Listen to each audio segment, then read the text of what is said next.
Hello viewers, இன்றைக்கி நம்ம ஒரு வேஸ்ட்டு ஒரு ஷர்ட்டோட வச்சுட்டு நம்ம ஒரு கவுன் பேபி கவுன் எப்படி கட் பண்ணுறதுங்கிறத பார்ப்போம்.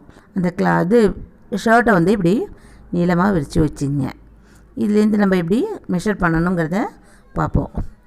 ஃபஸ்ட்டு அதோடைய நீளம் இருக்கு இல்லையா, அது எவ்வளவு நம்ம வேணுங்கிறத மெஷர் பண்ணிக்கிங்க. இது சுமாரான சட்டை தான், சின்னது தான், மீடியம் சைஸு. நம்ம இதுக்கு வந்து 20 எடுத்துக்கோங்க உயரம். இன்னும் பெரிய சட்டையாக இருந்தால் உங்களுக்கு இன்னும் லென்த் எவ்வளோ வேணுமோ இது பண்ணிக்கலாம். இது வந்து 2 வயசு 3 வயசு குழந்தைங்க வந்து போட்டுக்கலாம். இப்போ வந்து இந்த 20ங்கிற இடத்துல வந்து மார்க் பண்ணிவிட்டு ஸ்ட்ரைட்டாக ஒரு கோடு போட்டுக்குங்க. போட்டுட்டு இந்த ஆம்கோலுக்கு அதுக்கும் வரைஞ்சிக்கிங்க. 2 சைடும் வரைஞ்சிட்டு அதை அப்படியே கட் பண்ணி எடுத்துட வேண்டியதுதான்.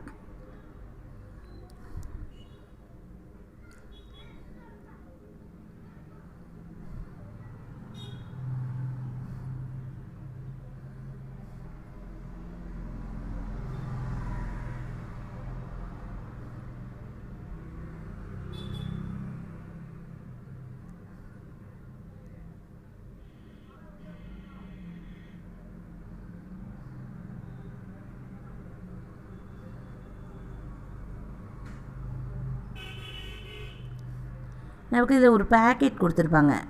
அது உள் பேக்கெட்டாகவும் தைச்சிருப்பாங்க, சில இதில் மேல் பேக்கெட்டாகவும் இருக்கும். மேல் பேக்கெட்டாக இருந்தால் நீங்கள் அதை பிரித்து எடுத்துடுங்க. உள் பேக்கெட்னால் அது மேலே ஒரு ஸ்டிச் பண்ணிக்கலாம். ஈவனாக இது போட்டுட்டு நம்ம இது உள் டிசைனாக இருக்கிறதுனால முன் பக்கமாக வச்சுக்குவோம். அதை வந்து ஈவனாக போட்டுக்குங்க. ஈவனாக வச்சுட்டு இதை வந்து இந்த ஷோல்டர் இருக்கு இல்லையா, அது எவ்வளவு நம்ம மெஷர் பண்ண போகிறோம். அதில் மெஷர் பண்ணும்போது எவ்வளோ இருக்குது, 6 இருக்குது. நம்ம 3 வந்து மார்க் பண்ணிக்கிங்க. அதுலேருந்து 2 இன்ச்சஸ்ஸு இறக்கம் இருந்தால் போதும். 2 இன்ச்சு அப்படியே நேராக ஒரு கோடு போட்டுக்கிட்டு அதுலேருந்து ஒரு வளைவாக ஒரு கோடு போட்டுங்க. அது அப்படியே ஒரு அரை வட்டம் வரும். அப்படியே கட் பண்ணிங்கன்னா பின் இந்த மாதிரி வந்துடும். இப்போ இதிலேருந்து முன்கழுத்துக்கு இது இல்லையா, முன்கழுத்துக்கு கொஞ்சம் பெருசாக வெட்டிக்கிங்க. இந்த மாதிரி கொஞ்சம் இறக்கமாக வச்சு வெட்டினீங்கன்னா நல்லாயிருக்கும். அதை கட் பண்ணி எடுத்துருங்க.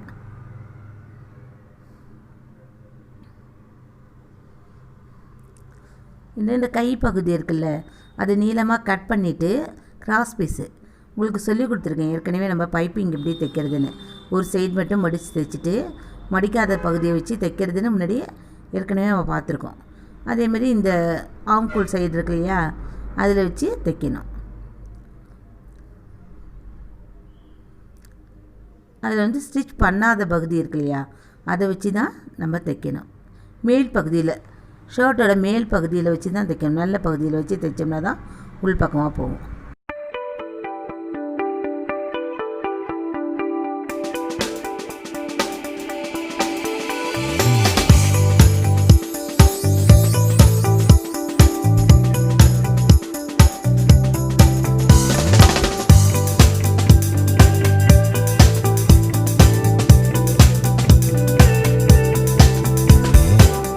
அதை குறுக்க கொஞ்சம் சின்னதாக கட் பண்ணணும்ல, அதை கட் பண்ணிக்கிங்க.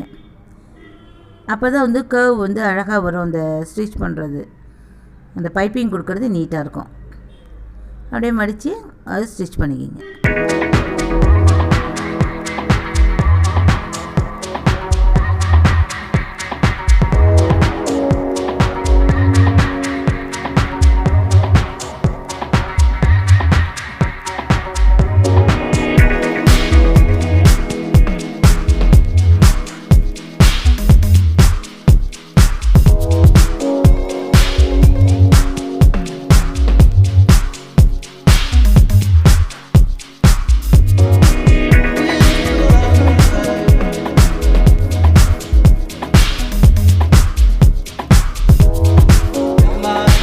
இதேமாரி இந்த கழுத்து பகுதி இருக்கு இல்லையா, கழுத்துக்கு அந்த ஆம்கோல் சைடு எல்லாம் ஸ்டிச் பண்ணிடுங்க. அதே இந்த பைப்பிங் கொடுக்குற மாதிரி தான் கொடுத்துட்டு இப்போ வந்து ஷோல்டர் ஜாயின் பண்ணணும்.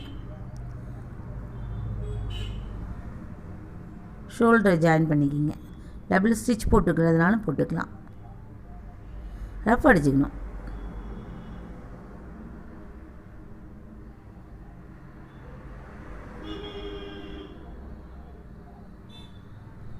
அடுத்த ஷோல்டரையும் வச்சு அப்படியே ஸ்டிச் பண்ணிக்கலாம்.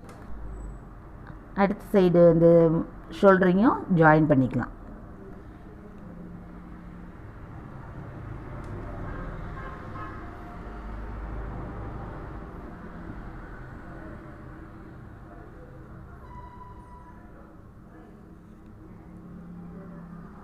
இப்போ இந்த கவுன் வந்து ரெடி ஆகிட்டு,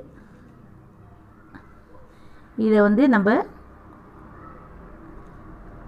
உடம்பு சுற்றளவு இருக்கு இல்லையா, ஈவனாக வச்சுக்கிங்க.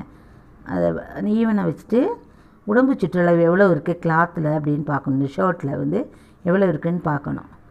ஒரு சைடு நமக்கு 15 இருக்குது. அப்போ பின் சைடும் 15னா 30 இருக்கும்.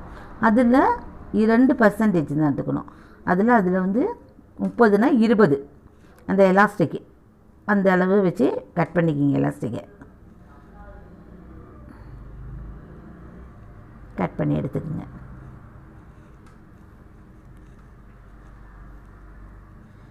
இந்த ஷர்ட்லேருந்து இந்த ஷோல்டர் இருக்கு இல்லையா, அதுலேருந்து 9 உயரம் வந்து 9 இருக்கணும்.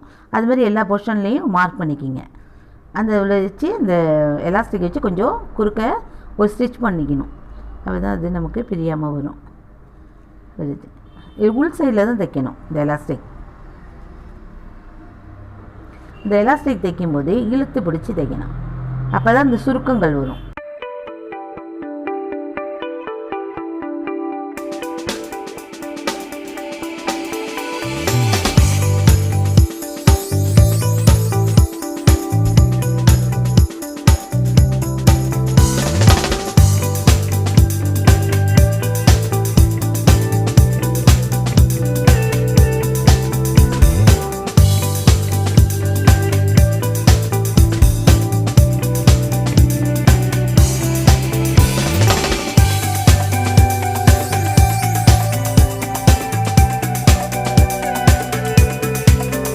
அந்த மாதிரி சுருக்கம் வருது பாருங்கள், அது மாதிரி வரும்.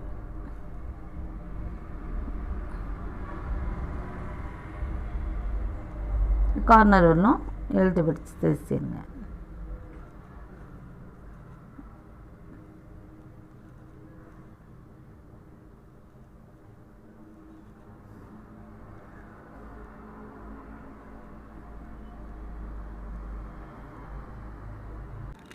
அந்த ஸ்டிச் வந்து லாஸ்ட் மட்டும் தைச்சிடுங்க. தைச்சிட்டு ஒரு ரஃப் அடிச்சிங்க அந்த இடத்துல. இதில் மேலே வந்து ஒரு ஊக்கு தைச்சிட்டிங்கன்னா மேலேருந்து ஊக்கு பட்டன் போடுறதுக்கு ஈஸியாக இருக்கும்.